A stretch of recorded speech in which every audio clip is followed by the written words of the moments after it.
2005 میں اسلام آباد کی ماگلا ہلز ٹاپ پر منال ریسٹورنٹ بنایا گیا۔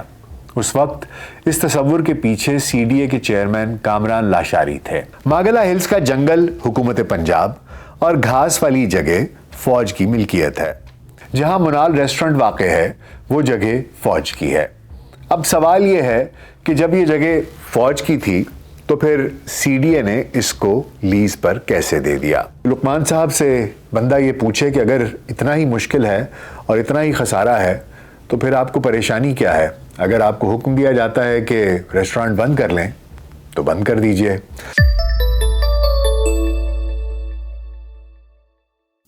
وی ایل سی پوڈ کاسٹ میں ڈاکٹر ناصر بیگ کے ساتھ خاکسار آپ کی خدمت میں حاضر ہے۔ سوئٹزرلینڈ جائیں تو آپ 2, 4 یا 6 دن میں خوبصورتی کی ایک خاص سطح دیکھ لیتے ہیں، اس کے بعد بس ہو جاتی ہے۔ وہی سبزہ، وہی خوبصورت عمارات اور وہی وکٹورین طرز تعمیر، آپ اس سے بور ہو جاتے ہیں۔ لیکن اس کے مقابلے میں پاکستان کا ایسا خوبصورت لینڈسکیپ ہے جو ہر 100 کلومیٹر کے بعد تبدیل ہو جاتا ہے۔ آپ جنوب سے سفر شروع کریں، پنجاب کے میدان، پوٹھوہار کا علاقہ، پھر نتھیا گلی کی طرف چلے جائیں تو مختلف پہاڑ شروع ہو جاتے ہیں۔ لیکن ایبٹ آباد، مانسہرہ، ناران، کاغان اور گلگت کا رخ کر لیں تو مختلف خوبصورتی دیکھنے کو ملتی ہے۔ کبھی زبردست سبزہ آتا ہے، پھر پتھریلے پہاڑ شروع ہو جاتے ہیں، پھر برفانی پہاڑ اور درمیان میں مختلف وادیاں جیسے نلتر وادی۔ کہیں تا حد نظر سرسوں کا ساگ دکھائی دیتا ہے اور کہیں باغات۔ یہاں سمندر بھی ہیں اور ریگستان بھی۔ ماگلا ہل نیشنل پارک ہمالیہ کے دامن میں واقع ایک خوبصورت پارک ہے۔ اسلام آباد کے قریب واقع اس پارک میں شکر پڑیاں پارک، دامن کوہ، منال، پیر سہاوا اور کئی دیگر سیاحتی مقامات ہیں۔ ماگلا ہلز کی بلند ترین چوٹی چرانی ہے جس کی سطح سمندر سے بلندی 1604 میٹر ہے۔ پارک میں کئی اقسام کے جانور اور پرندے پائے جاتے ہیں۔ جانوروں میں تیندوا، ہرن، رائن، بندر، گیدڑ، لومڑی، خرگوش، سیاہ وغیرہ اور اس کے علاوہ اور بہت سے قابل ذکر جانور موجود ہیں۔ پیر سہاوا روڈ پر سیکیورٹی چیک پوسٹ سے اگر آپ تقریباً 500 میٹر مغرب کی جانب چلیں تو منال ریسٹورنٹ پہنچ جائیں گے۔ یہاں آپ اسلام آباد کے نظاروں سے لطف اندوز ہو سکتے ہیں۔ 2005 میں اسلام آباد کی ماگلا ہلز ٹاپ پر منال ریسٹورنٹ بنایا گیا۔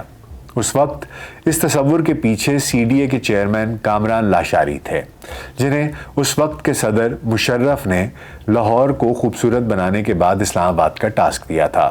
کامران لاشاری نے آتے ہی شہر کی شکل بدل دی۔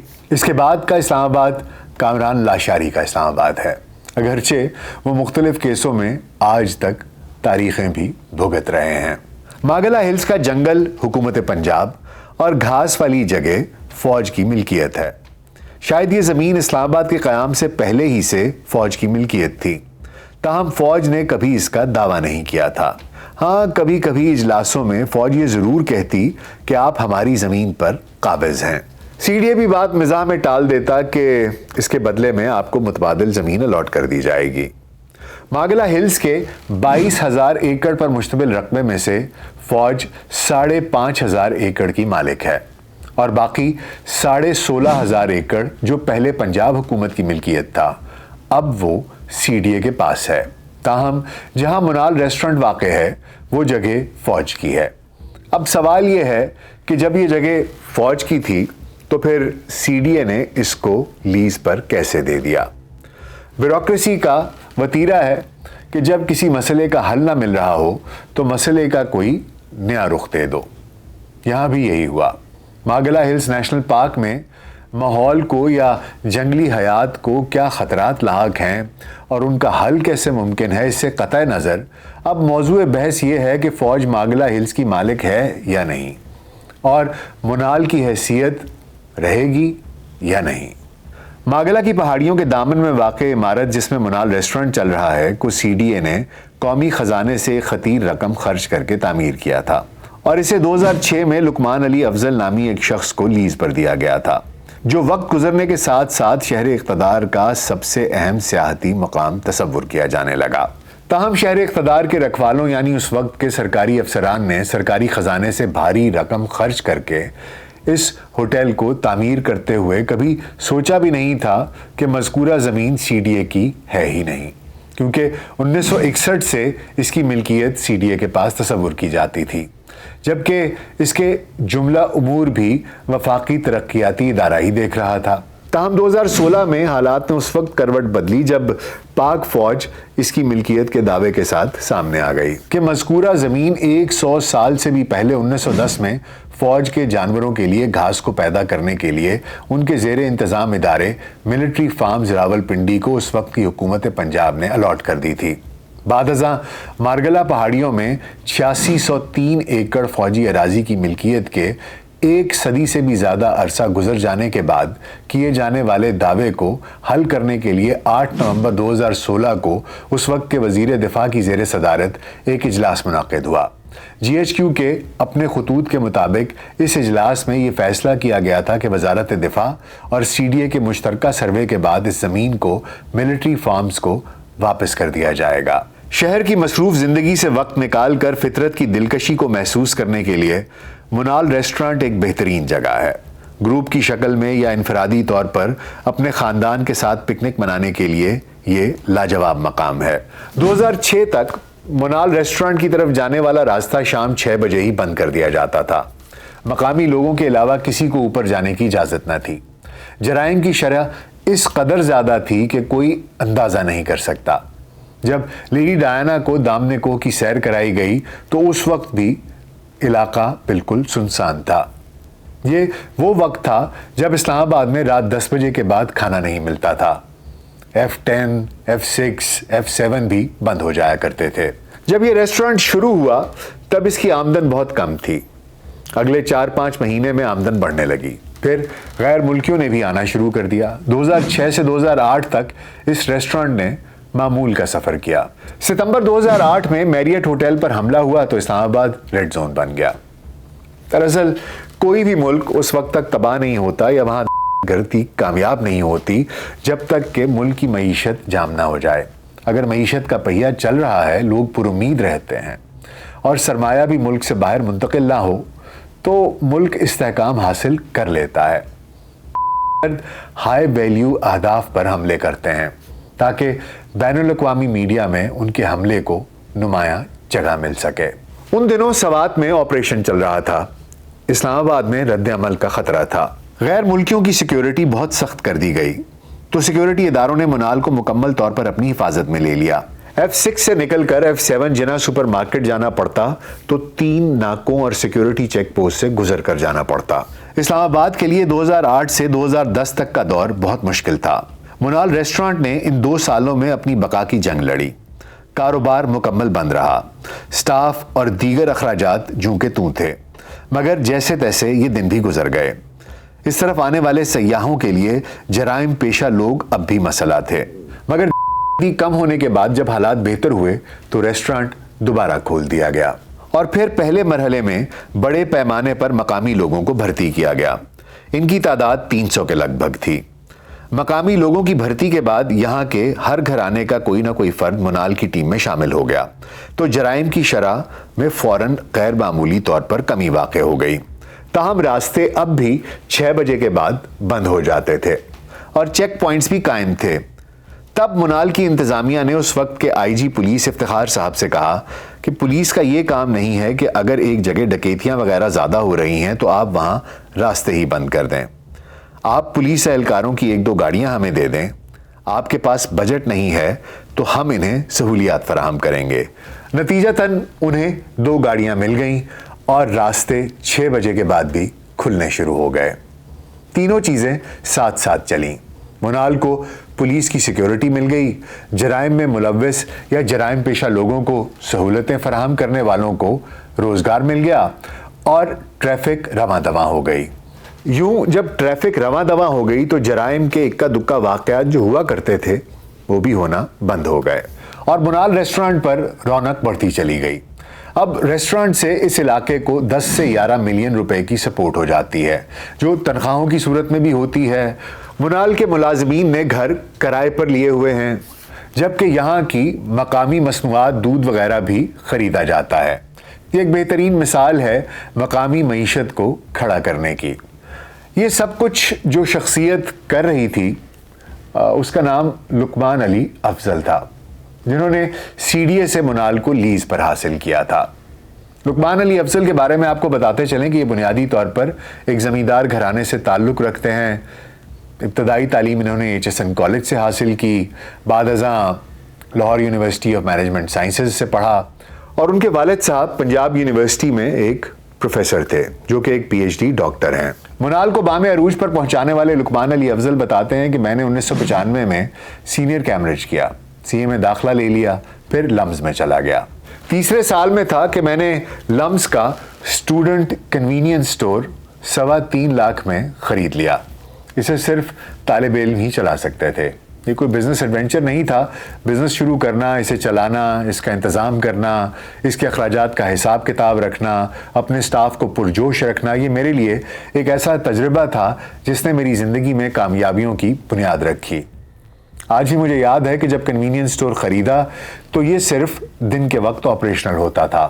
میں نے خصوصی طور پر اس کا وقت بڑھانے کے لیے اجازت لی، پھر رات کے وقت بھی ہاسٹلوں میں اس کی ڈیلیوری شروع کر دی۔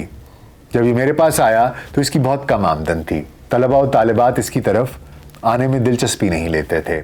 پھر اس کی آمدن 5 گنا تک بڑھ گئی۔ نتیجتاً آخری 2 سال میں نے گھر سے فیس وغیرہ نہ لی، نہ ہی گاڑی کے اخراجات لیے۔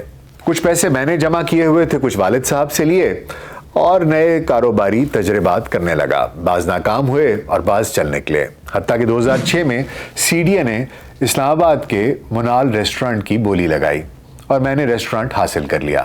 وہ یہ بھی کہتے ہیں کہ یہ سفر جو 2006 میں شروع ہوا، اس نے یہاں کے لوگوں کی زندگیاں بدل دیں۔ یہاں پر جرائم کم ہو گئے، مقامی لوگوں کو روزگار ملنا شروع ہو گیا، اور یہاں کے بہت سے پروڈکٹس کو مارکیٹ بھی مل گئی۔ منال کا مقامی لوگوں پر جو اثر پڑا وہ کسی کے وہم و گمان میں بھی نہیں تھا۔ لوگوں نے اپنے بچوں کو پڑھانا بھی شروع کر دیا۔ مثلا اگر کسی گھرانے کا ایک بیٹا منال میں گارڈ ہے یا ڈش واشنگ پر لگا ہوا ہے تو اس کے والدین نے طے کر لیا کہ دوسرے بیٹے کو پڑھائیں گے تاکہ وہ کہیں اکاؤنٹس میں بھرتی ہو جائے یا ایچ آر میں یا آرڈر ٹیکر بن جائے۔ یعنی لوگوں نے بچوں کی بنیادی تعلیم پر بہت زیادہ زور دینا شروع کر دیا۔ جہاں منال ریسٹورنٹ ہے وہاں شروع میں پانی دستیاب نہیں تھا۔ انتظامیہ نے پانی کا نظام خود بنایا۔ کوڑے کرکٹ کو تلف کرنے کا کوئی انتظام نہ تھا جو خود انہوں نے سنبھالا۔ وہاں بجلی، پانی، گیس سمیت کوئی بنیادی سہولت موجود نہ تھی۔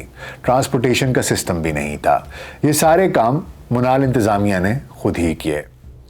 ریٹ زیادہ ہونے کے حوالے سے انتظامیہ کا یہ کہنا ہے کہ وہ جو کچھ کسٹمرز کو مہیا کرتے ہیں اس کی تیاری کے اخراجات اس قدر زیادہ ہیں کہ کوئی اندازہ نہیں کر سکتا۔ ان کا کہنا ہے کہ ریسٹورنٹ کے کاروبار میں 4 یا 5 دن بزنس کے ہوتے ہیں اور 25 دن ریسٹورنٹ کے۔ اگر کسی بھی مہینے میں 5 دن خراب ہو گئے تو پورا مہینہ خسارے میں یا کم از کم منافع میں نہیں جائے گا، لیکن ہمارے ہاں 5 دن تو مسلسل خراب ہو جاتے ہیں، کبھی کوئی دھرنا اور کبھی کوئی احتجاج۔ اگر 6 دن بزنس مفلوج رہے تو کاروبار ختم ہو جاتا ہے۔ لیکن سوچنے کی بات یہ ہے کہ لقمان صاحب سے بندہ یہ پوچھے کہ اگر اتنا ہی مشکل ہے اور اتنا ہی خسارہ ہے تو پھر آپ کو پریشانی کیا ہے؟ اگر آپ کو حکم دیا جاتا ہے کہ ریسٹورنٹ بند کر لیں تو بند کر دیجئے۔ بہرحال جب یہ ریسٹورنٹ بنایا گیا اور اس کو لیز پہ دیا گیا تو اس وقت بھی بہت سی کہانیاں گردش کرتی رہیں کہ ان کا کامران لاشاری صاحب سے بہت قریبی تعلق تھا، اور بعض لوگ تو اس کی کڑیاں جنرل مشرف تک بھی ملاتے تھے کہ یہ لیز ایسے نہیں ملی، یہ سڑکیں ایسے نہیں بنی، یہ اجازتیں ویسے نہیں ملی، کیونکہ مملکت خداداد پاکستان میں آپ سرکار سے ایک قلم لے کے دکھائیں تو جانیں۔ اتنے بڑے ریسٹورنٹ کی لیز اس طرح کی پرائم لوکیشن پر کوئی بھی حاصل کرنے کے لیے کچھ بھی کر سکتا تھا۔ اس لیے ان کی گفتگو اپنی جگہ، ان کے کیا ہوا کام اپنی جگہ، لیکن پاکستان میں کوئی بھی کام نیٹ ورکنگ اور سلام دعا کے بغیر کبھی نہیں ہوا کرتا۔ 2020 میں سپریم کورٹ نے کہا تھا کہ ماگلا کی پہاڑیاں وفاقی دارالحکومت اسلام آباد، پنجاب اور خیبر پختونخوا تک پھیلی ہوئی ہیں، اور پورا علاقہ نیشنل پارک قرار دیا جا چکا ہے۔ چنانچہ یہاں پر ہر قسم کی تجارتی، صنعتی اور ذاتی استعمال کی سرگرمیاں غیر قانونی ہیں۔ عدالت نے قرار دیا تھا کہ مارگلہ ہلز کا تحفظ ہر صورت میں یقینی بنایا جائے اور مارگلہ ہلز میں ذاتی رہائش کے لیے تعمیرات اور ان کا بطور ریسٹ ہاؤس استعمال بھی غیر قانونی ہے۔ دوران سماعت چیئرمین سی ڈی اے نے بتایا کہ منال ریسٹوران کی توسیع غیر قانونی ہے، جس پر عدالت نے غیر قانونی توسیع اور درخت کاٹنے پر منال کو سیل کرنے کا حکم جاری کیا، اور عدالت نے سی ڈی اے حکام کو ہدایت کی کہ مارگلہ ہلز پر دی گئی تمام لیزز کا دوبارہ جائزہ لیں۔ خیر، یہ سلسلہ چلتا رہا اور ریسٹورانٹ بھی چلتا رہا۔ اس کے ساتھ مزید کئی اور ریسٹورانٹس بن گئے۔ پھر ان جنگلوں میں آتش زدگی کا سلسلہ شروع ہو گیا، جس کے متعلق قیاس کیا جاتا ہے کہ یہ آگ ملی بھگت سے لگائی جاتی ہے تاکہ درخت جل جائیں اور وہاں مزید تعمیرات کی جا سکیں یا پہلے سے موجود ہوٹلز کو توسیع دی جا سکے، جس پر گزشتہ دنوں عدالت عظمیٰ کے چیف جسٹس قاضی فائز عیسیٰ نے مارگلہ ہلز پر بنے تمام ریسٹورانٹس اور اداروں کی لیز کینسل کر دی ہے اور انہیں دوسری جگہ پر منتقل کرنے کا حکم دیا ہے۔ سی ڈی اے اور دیگر ادارے اس حکم کو کیسے چکمہ دیتے ہیں یا مانتے ہیں، یہ وقت ہی بتائے گا۔ عدالت نے یہ بھی کہا کہ 1962 کے آرڈیننس اور اسلام آباد کے دارالحکومت بننے کے بعد اس علاقے کی تمام زمین اسلام آباد کی انتظامیہ کو دی جا چکی ہے، لہٰذا 8000 ایکڑ زمین فوج کو نہیں دی جا سکتی۔ آپ کی اس بارے میں کیا رائے ہے؟ منال ریسٹورانٹ ٹھیک بنا کہ غلط؟ کیا واقعی یہ آگ جو لگتی ہے ماگلاز میں یہ انہی لوگوں کی ملی بھگت ہے، یا آپ کے خیال میں یہ ریسٹورانٹ بننے سے وہاں کے لوگوں کی زندگی بدل گئی ہے، وہ علاقہ بدل گیا ہے؟ آپ کی اس بارے میں کیا رائے ہے؟ یہ بھی ہمیں کمنٹس میں ضرور بتائیے گا۔ ہم نے دونوں اطراف کا موقف، بلکہ تینوں چاروں اطراف کا موقف کوشش کی ہے کہ آپ تک ایمانداری کے ساتھ پہنچا دیں۔ کوئی بھول چوک ہو گئی ہو تو اس کے لیے معافی کے خواستگار ہیں۔ امید ہے آپ کو آج کا پروگرام پسند آیا ہوگا۔ اپنا خیال رکھیے گا۔ شکریہ۔